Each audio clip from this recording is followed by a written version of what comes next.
Speaking of Mr. Avery, what was your first impression of James when you met him?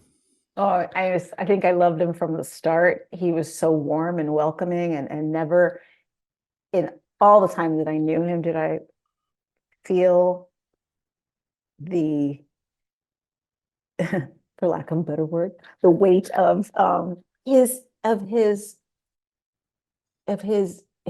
I keep using these words like big that are big, his enormity, his in the business. This is a man who'd been around a long time. He'd done a lot of work, he'd worked with lots of people, he'd done lots of theater. He was such an artist, and but he he's strangely modest, not trying to be modest in any way. That was so not James to try to be modest, but he just was living this way. He wasn't pushing it on people. He did want to share wisdom. And that was because he wanted to share, because that was his nature. But you felt it right away. You felt this very, like you were an equal, welcoming. He didn't, I never felt small around him. I felt, he called me daughter. So I did Hmm. feel a little bit like daughter father relationship. He never called me Karen, or rarely. He called me daughter, even after the show was off. But but he made me feel seen. I was as an individual, I felt seen by James. And just hearing you talk about him, it sounds like he was the father figure on and off the set, sort of He for was. all of you guys, because he was the experienced actor of all of you guys. Yes.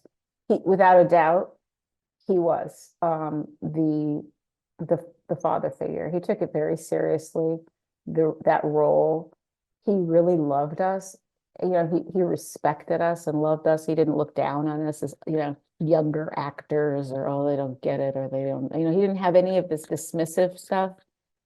Instead he would look at me and go, God, I want you to play Lady Macbeth. Oh, I want you to play Lady Macbeth. And I'm thinking, he's he sees me as Lady Macbeth. He sees that I could do that.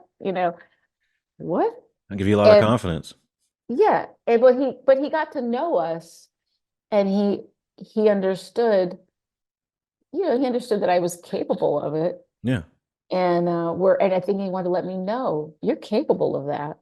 And that change, and then that when someone sees you that way or says something to you, it changes, it opens up a little part of you to allow you to see yourself that way too. And he didn't just do it with me, he did it with other people too. It was really very generous spirit. Beautiful man.